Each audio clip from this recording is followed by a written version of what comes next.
날이 바뀌었습니다. 2023년 딱 절반을 살았고 이제 오늘부터 나머지 절반을 살아가게 됩니다. 이 나머지 절반 후반기에도 하나님의 은혜 가운데 붙들려 살게 되기를 소망합니다. 하지만 여러분, 막연히 기다린다고 그렇게 살 수 있는 것은 아니죠. 우리가 주님을 향한 간절함이 있을 때, 은혜를 사모하는 간절함이 있을 때에 하늘로부터 내려오는 줄로 믿습니다. 찬송에 뭐라고요? 하늘 위에서 내려오네. 은혜는 하늘로부터 내려오는 것인 줄 믿습니다. 그래서 막연히 기다리는 것이 아니라 그렇게 되기를 사모하며 기다리며 기도해야 되는 것이 우리 성도의 몫인 줄로 믿습니다. 어제 새벽에는 제가 꼭두 새벽 묵상 글을 어찌 적었는지도 모르겠습니다. 비는 템포를 빠르게 했다가 늦췄다가 많이 왔다가 적게 왔다가 하지.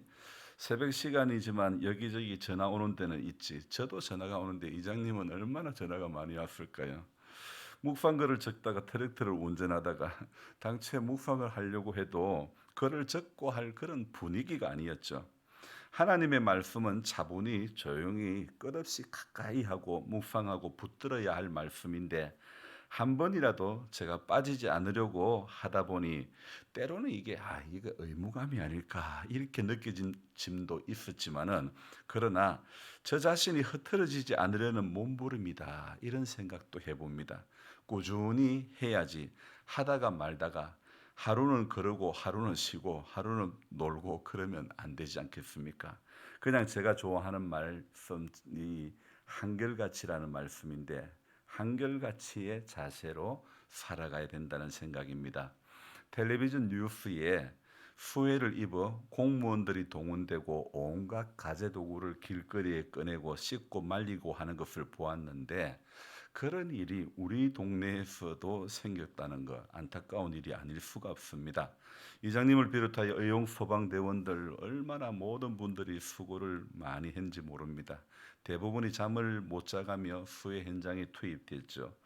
제게도 새벽 2시에 의용 소방대장님이 전화가 왔습니다. 목사님, 트랙터로 도로에 굴러내려온 돌덩이와 토사를 좀 밀어달라고 하죠. 저는 순간 너무 감사했습니다. 어디 큰 교회 설교하라고 오라고 할 때보다도 훨씬 더 감사한 거예요. 믿지 않는 사람이 목사 보고 새벽 시간에 도움을 요청한다는 것.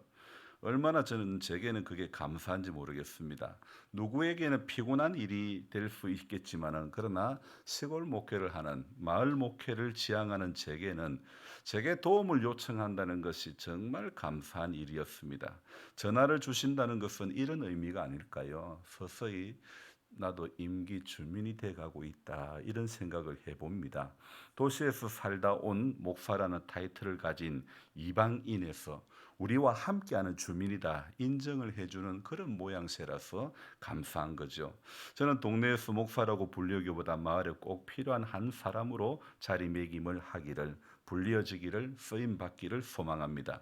어제 군 직원들이요 완전히 오염된 집 안을 치우는 것이 그것도 젊은 사람들이 그런 일을 한다는 것이 쉽지가 않은데 그중에는 정말 열심히 하는 사람들이 보입니다. 온갖 그 오염된 거를 다 묻혀가면서 그렇게 일하는 사람들도 보입니다. 반면에 슬렁슬렁 하는 사람이 있는가 하면 정말 굵은 땀방울을 흘려가면서 일을 하는 사람도 있죠. 그 중에는 특히 비옷도 입지 않고 열심히 일하는 분. 그래서 제가 진짜 기술자는 장갑도 안 끼고 비옷도 안 입고 하는 분이라고 그랬더만은 사실 이분은 비옷이 맞는 게 없어가지고 그렇게 그냥 일반 옷 입고 했던 거라고 합니다.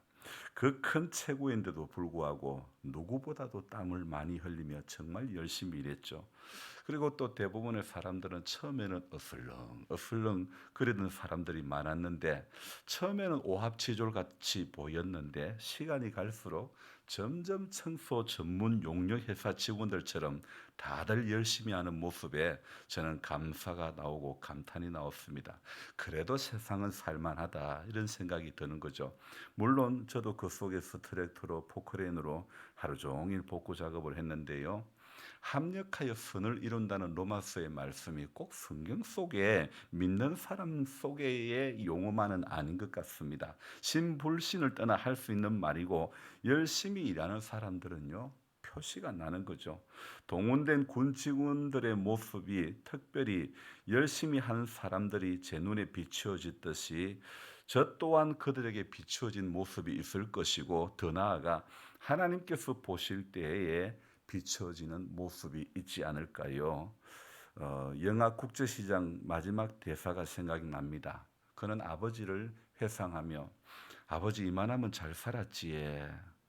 우리도요, 주님 앞에 이런 말을 할 수 있으려면 얼마나 좋으련만 제게는 아직도 턱없는 모질이와 같은 모습이 많이 있습니다. 그러나 끝없이 주님 이만하면 잘 믿었지에 라고 감히 말은 할 수 없지만 그래도 몸부림은 쳐봐야 된다는 생각을 해봅니다.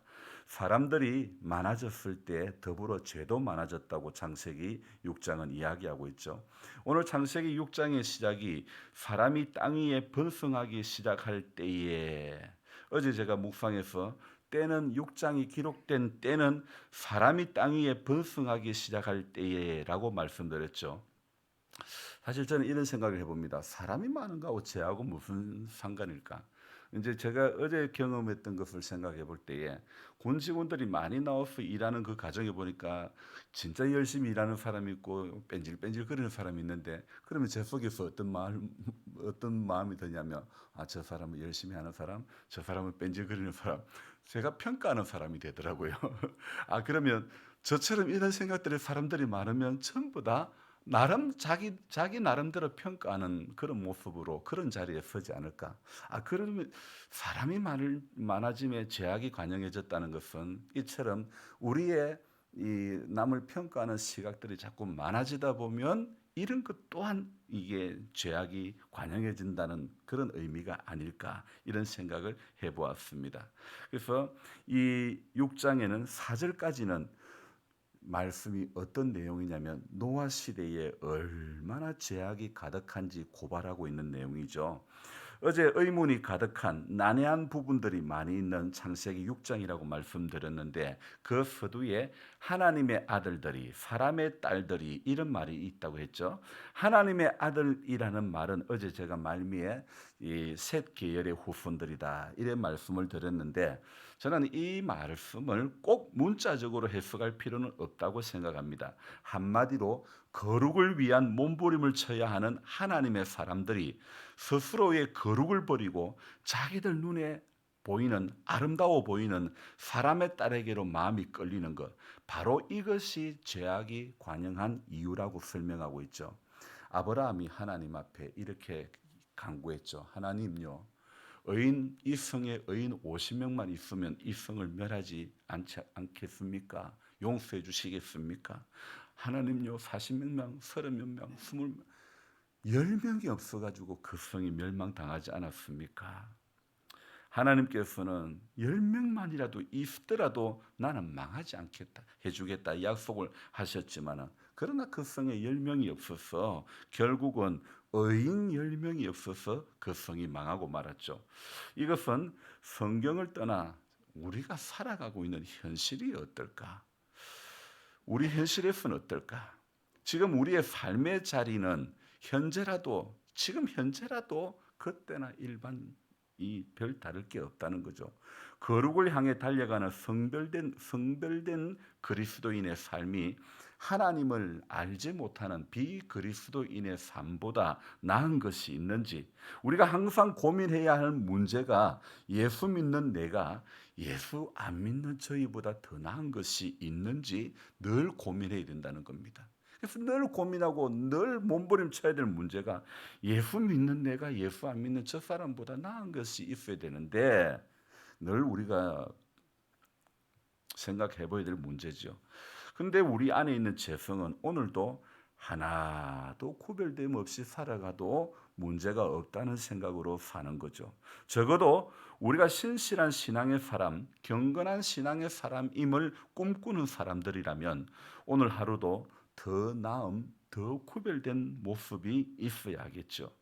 그의 마음으로 생각하는 모든 계획이 항상 악할 뿐임을 보시고 5절 후반부죠. 이 5절의 말씀은 노아 당시의 사람들의 일상을 잘 대변해 주는 그런 구절이죠. 마음으로 생각하는 모든 계획이, 다른 말로 하면 눈만 뜨면 생각하는 모든 것이 악한 것밖에 없다는 것. 누가 그렇게 본다는 겁니까? 자, 이 5절의 주어는 누굽니까? 5절의 시작이 뭐라고요? 여호와께서. 이 5절에 보는 사람, 이 항상 악할 뿐임을 보시는 분이 누구라고요? 여호와께서. 그러니까 이 5절의 주어는 여호와 하나님이죠. 하나님께서 사람의 죄악이 세상에 가득함과 그의 마음으로 생각하는 모든 계획이 항상 악할 뿐임을 보시고, 누가요? 여호와께서. 여러분, 성경을 보는 관점은요, 제가 매일 새벽에 성경을 읽고 묵상을 해도 성경을 해석하는 묵상하는 기준은 내가 아니라 기준은 하나님인 줄 믿습니다. 하나님이 뭐라고 하시는가, 거기에 귀를 기울이는 것이 성경을 읽고 묵상하는 기초가 그것인 줄 믿습니다. 노아 당시에 하나님의 아들들이 이 말을 오늘로 바꾼다면, 하나님을 믿는 하나님의 사람들이 하나님을 믿지 않는 사람들의 아름다움을 보고 이렇게 번역해도 무방하지 않을까요? 자, 그 당시에 하나님의 아들이 본 시각이 무엇입니까? 하나님의 아들이 본 시각은요, 사람의 딸들의 아름다움을 봤다, 그렇게 했죠. 자, 사람이 보는 것은요, 사람의 딸들의 아름다움을 보고 이것이죠. 그러나 하나님의 보시는 시각은요, 하나님은 전체를 보십니다. 5절 말씀에 보니까 우리 몇 가지가 있을까요? 먼저 사람의 죄악을 보시고, 그 죄악이 가득한 걸 보시고, 마음으로 생각하는 모든 계획을 보시고, 그리고 그 계획이 항상 악할 뿐임을 보시고, 정리한다면 하나님은 죄가 있나 없나 보시고, 또 사람의 생각을 보시고 사람의 계획을 보는 겁니다. 반면에 하나님의 아들들이라는 사람들이 본 것은 무엇입니까? 하나님의 아들들은 어떤 것을 보았죠? 사람의 딸들. 자, 정확하게 말하면 사람의 딸들을 본 겁니까? 사람의 딸들의 아름다움을 본 겁니까? 아름다움이죠, 그죠? 사람의 딸들의 아름다움을 보았다는 것. 자, 이게 무엇입니까? 저는 이렇게 생각해 봅니다. 그냥 사람의 딸들만으로는 하나님의 아들의 마음을 움직이지 못하는 거예요. 사단이 눈이 밝아진 거, 그거 먹으면, 하나님이 금지한 그 나무의 열매를 먹으면 눈이 밝아진대. 보암직도 하다고 고백할 만한 그런 거리를 제공하는 거예요. 그러니까 단순히 사람의 딸들을 보고가 아니라 그들의 마음을 자극할 만한 어떤 것을 보게 하는 거죠. 어떤 것? 바로 무엇입니까? 아름다움. 사람의 딸들의 아름다움. 그러니까 시각적으로 자극을 줄 만한 것으로 하나님의 아들들의 마음을 사로잡는 것이고, 오늘 우리들 역시 사단의 공격의 방법 중 가장 많이 사용하는 것이 바로 시각적 자극이라는 거죠. 그러므로 오늘 이 아침에 우리가 생각해 보아야 하는 것은, 나는 무엇을 보는 존재로 지금 살고 있는가? 세상적 아름다움인가? 세상적 즐거움인가? 여기 살아도 그 나라만 보고 사는가? 아멘 주 예수여 어서 오시옵소서 마라나다의 신앙을 고백하고 다시 오실 주님, 다시 오실 그날만을 보고 있는가? 자, 우리 오늘 눈에 보이는 것이 그 사람의 신앙의 현실입니다. 여러분, 세상적 아름다움을 보고 있다면 그 사람의 신앙의 현실은 세상적 아름다움에 도취되어 있는 사람이죠. 시편 기자는 어떻게 고백했습니까? 시편 119편 18절에 내 눈을 열어서 주의 법에 기이한 것을 보게 해 주십시오. 그렇게 고백하지 않았습니까? 말씀에 기이한 것을 보는 그때에 하나님의 아들로서의 갈 길을 걸어가게 되는 거고, 볼 것을 보고 가게 될 줄로 믿습니다. 그래서 오늘도 우리가 기도할 때, 하나님, 우리 눈을 열어서 보아야 될 것을 보게 해주시고, 하나님, 우리 귀를 열어주셔서 들어야 할 하나님의 음성을 듣기를 소망합니다. 그렇게 기도해야 될 줄 믿습니다. 시편 기자처럼 주님 눈을 열어서 주의 법에, 주의 말씀의 법에 기이한 것을 오늘도 듣고 깨닫게 해달라는 것이 저와 여러분들이 7월을 시작하는 이 후반기를 시작하는 첫날의 기도의 제목이 되어야 되고, 올해 마지막까지 하나님 말씀의 귀한 것을 보기를 소망합니다. 이렇게 기도하며 주님 앞에 서시기를 부탁드립니다. 기도하겠습니다. 하나님 아버지, 고맙고 감사합니다. 2023년 6월 이 6달을 하나님 은혜로 지금까지 지내오게 된 줄 믿습니다. 하지만 6월 마지막 자락에 안타까운 일도 발생했지만은 이 또한 이 일을 통해서 하나님 앞에 우리가 교만했던 거 없는가? 우리 자신을 돌아보고 구별됨이 없이 세상적 즐거움에, 세상적 아름다움에 도취되어 살아가는 인생이 되지 않기를 하나님 경고의 사인으로 알게 해주시고, 늘 하나님 구별된 하나님의 사람, 하나님의 아들들답게 몸부림칠 수 있는 그런 우리 모두가 될 수 있도록 도와주옵소서. 주님, 오늘 우리 눈에 보이는 것은 우리 신앙의 현실입니다. 우리가 지금 무엇을 보고 있는지, 무엇을 즐거워하고 있는 것인지, 하나님 무엇을 아름답게 여기고 있는 것인지, 하나님 땀 흘리는 손길이 아름다운 것인지, 세상적 즐거움에 도취된 것이 내가 추구하는 방향은 아닌지, 주님 우리 잘 분별할 수 있도록 도와주시기를 원합니다. 분명히 성경의 교훈은 좁은 길로 가라, 좁고 협착하여 찾는 이가 적지만은 그러나 그 길은 생명의 길이라고 주님 우리를 그 길로 부르시고 인도해 주시는 줄 믿습니다. 오늘도 그 길을 가는 하나님의 아들들이 다 될 수 있도록 도와주시기를 원합니다. 세상의 사람의 딸들의 아름다움에 우리 오늘도 거기에 붙잡히지 않도록, 거기에 우리 눈이 끌리고 거기에 우리 마음이 끌리지 않도록 도와주시고, 진정한 아름다움이 무엇인지, 진정 바라봐야 될 것이 무엇인지, 진정 우리의 눈이 끌려야 할 곳이 어디인지를 하나님 알게 해 주옵소서. 오늘도 우리가 만날 작은 예수, 우리 마을에 있는 소외된 작은 예수를 찾아가는 그들에게 주님의 사랑을 전하는 하나님, 그런 우리 모두가 될 수 있도록 도와주시옵소서. 오늘도 교회밭에 일하시는 분들 삶의 자리가 얼마나 힘든지 모릅니다. 하루만 쉬었으면 그런 마음들이 가득한데, 그러나 현실은 또 그러하지 못한 가운데 얼마나 노년의 어려운 시기를 이렇게 보내는지 모릅니다. 모든 자녀들은 어머니 일하러 가지 마세요, 일하러 가지 마세요 그러지만은 그들은 무엇 때문에 그렇게 밭으로 나올 수밖에 없는지 우리는 조금 압니다. 주님, 우리 역시 부모된 자리에서 섰습니다. 그러나 정말 바라고 구해야 될 것은 사랑하는 자녀들이 하나님을 알기를, 믿음으로 살아가기를 하나님 앞에 엎드리며 간구하는 것, 부모된 이로서 가장 귀한 일이 그 일이라고 생각되어집니다. 하나님, 배아파 낳은 자녀 손들 한 명도 주님 사랑에서 끊어지지 않기를 원합니다.